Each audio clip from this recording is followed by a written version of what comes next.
I got back from the doctor, and I did a corona test, and I was tested negative. So yay for me, I'm healthy. On that note, I decided to do a lighter review. You know from back in the back in the olden days, the golden days, the olden days. This is Superman, the Earth Stealers, #1 by DC Comics. And it's made by John Byrne, Kurt Swan, Jerry Ordway, and Bill Ray.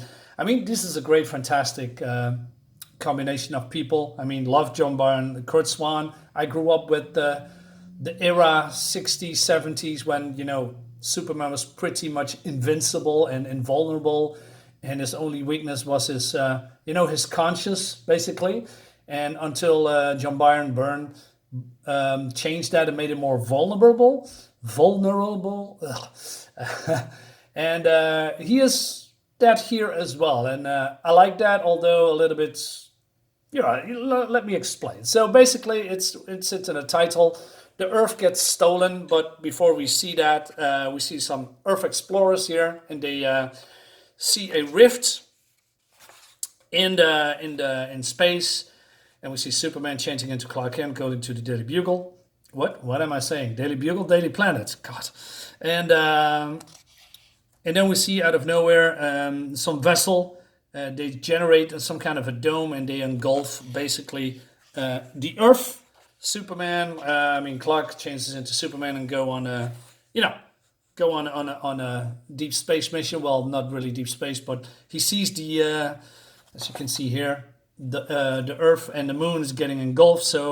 And he realizes that the ship that generates the energy to do that is very old. He cannot penetrate the hull because, well, there's a lot of from certain materials, and he says that, well, the amount of resources to make this vessel is immeasurable, and there's a reason for that.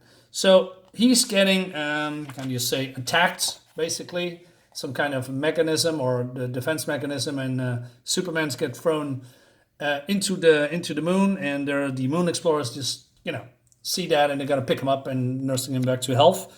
And we see some beautiful shot here that of this ship. They're leaving the solar system soon. And so Superman tries again and again and again, and then he skipping a few pages. So he explains that since he never been into deep space. Well, this Superman, 60s, 70s Superman did that a lot. This Superman is way weaker. He needs to have his air in the lungs. So he takes a good long breath, and he's unsure if his body is equipped for deep space. So he does it anyway, and he tried to get in the vessel, and that's exactly what's going to happen. But somehow Superman is here way weaker for some reason, and I don't know why. Maybe it's because zapped by the defense mechanism, but I'm not sure, because he's still powered by the sun. Although the sun is not really in this solar system anymore, he's still, it's not that his cells is going to drain instantly. So that's a little bit weird, but hey, it's what it is. So, and then there's some kind of a ship captain and he calls for Superman, and there's a telepathic monster that sees who he is and what his past is and what he's doing here. And then this monster is shocked, and because he realizes this is a Kryptonian, and the ship's captain is shocked as well, and he said, hey, Kryptonia is worth worth a lot of money. So he wants to throw him in prison.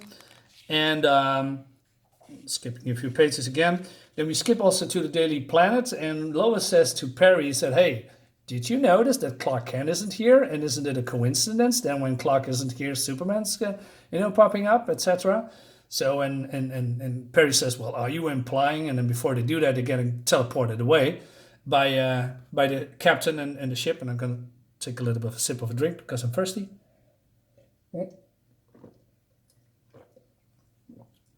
I'm not sure what it is today, but I'm so thirsty. Um, Anyway, skipping a few pages. So this is the captain. As you see, it's you know exactly what kind of person he is, and basically they are being I don't know interrogated. I'm not even well. He brings them on for leverage because he knows that Superman is very powerful. Superman escaped, and then he explains to Superman, "Well, you do what I say, and we have these people as leverage, and this is what is going to happen to your precious Earth." And this is a beautiful shot, as you see all the different planets getting, destroyed by this giant planet machine, and every iota of natural resources, minerals, and gases, and you know, are going into that machine for powering them, because these people has clients, and the clients wants to have raw materials from planets. That's basically the story. So then Superman argues with the captain, and we see the lighter side of Superman, that he is, standing for truth and justice and fairness. And while the captain says we are nothing, we are specks. It's a very nihilistic take on his view. Is very nihilistic, and he's only there for the pay, and he doesn't care about about planets and life forms. No, he just says one day we will be all gone, but in the meantime we are who we are. And Superman said, "Well, I pity your views, and I'm doing everything I can to stop you."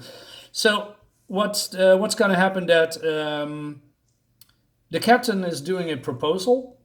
Is giving the Superman a proposal from, "Hey, listen, I like games, and if you play my games, I can do a good work for you, and put Earth back into orbit." So Superman agrees, and then he is in an arena, and then he noticed that there are cameras, so it's going to be a spectacle. And this reminds me a little bit of War Worlds, with the story going on between him and Mongol. That was a great storyline, by the way. This before he became, the Kryptonian. That is the Matrix that he found that strips away his human emotions and turning into a true Kryptonian, etc. This is a great storyline. You should check that out. But the whole War World thing with Mongol, fantastic. I believe it was drawn by Jerry Ordway as well. And this is, let me see, inking. Oh yeah, inking is Jerry. Okay, Jerry Ordway is cool. Not a big fan of his views, but that doesn't matter. His art is solid. It's really good. And then out of nowhere, this giant comes. And also on the screen, Superman said that sees that Earth still going almost into the machine, and the captain says, "Hey, you need to hurry up, otherwise, your planet is getting destroyed." And he calls him out for being a liar, and it's pretty predictable because the captain says, "Oh well, I lied to you," and blah blah blah. Yeah, it's the spiel that. And then I must say I love this design as well. This looks like a giant basketball or something, but Superman is getting his ass whooped by this guy, and so it's really fun to watch him and this creature slugging it out.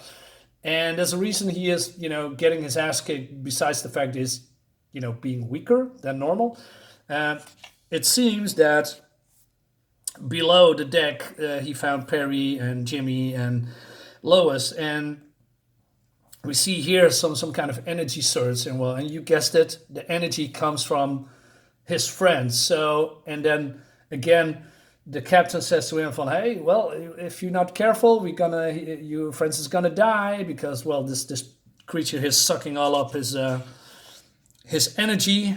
And then Superman is a little bit of loss of what he's supposed to be doing, and then he figure it out. So he blasts him with his heat vision, and then he explains that by his heat vision will ionize the air around Gunge, because that's the name of the creature, and he won't receive the transmitted energy from the others anymore, and then basically beats him in one punch. So what happens next is pretty funny and weird as well, because the captain says, "Hey, okay, you beat us. We're gonna set this whole vessel into it's gonna explode. He said the chargers and the self-destruct, and they are fleeing. All the creatures, his helpers, his minions, whatever, fleeing the station. And Superman tried to figure it out with Lois and Perry to stabilize the systems and bring basically back the Earth, but not before the creatures, asking sanctuary to the builders, because the builders are their clients, and they say, "Hey, why did you leave the station?" And they say, "Well, hey, our lives is way more important than what's happening on the vessel, and it's been compromised, so we're not going back." So, but then the builder saying, "From hey, you are banning the gatherer, and you are condemned us because we cannot build another station, and because they have no resources or skills." And basically, the captain has sentenced them to a slow death. But he's what this creature saying, the builder saying to the captain that, well, you are going there before us. So basically, they are, sentenced to death, if you will. And then at the ending, skipping a few pages, we see here Lois concerning about Superman, because Superman needs to go outside in space and basically push the vessel back to the solar system. And that is a feat that he doesn't know he can do that. And Lois is very concerned because she's weakened and, feeling, sad and worried for Superman that he probably is not going to make it. So we have a nice romantic scene. And yeah, it's a nice scene, by the way. It's a nice emotional scene. And then, of course, Superman is Superman, bringing everybody back. And we see this incredible feature that he's pushing the vessel back and then through the rift, and everybody is back in place. And he asked Perry and Jimmy not to tell everybody because, well, if people on Earth would find out, there will be chaos. So everybody needs to stay silent. And that's basically the end of the book. And like I said, it's a very old school Silver Age comic by classic creators, and let's say it's not mind shattering, earth breaking, if you will, but it's a very nice, fun story with an old school Superman and some lighthearted, silly sometimes Silver Age plot. I like that. So I give this a recommend and a thumbs up. So do you know the Earth Stealers? And tell me what you think in the comments. And I see you, of course, next time with the next video. See you then, guys. Have a nice day.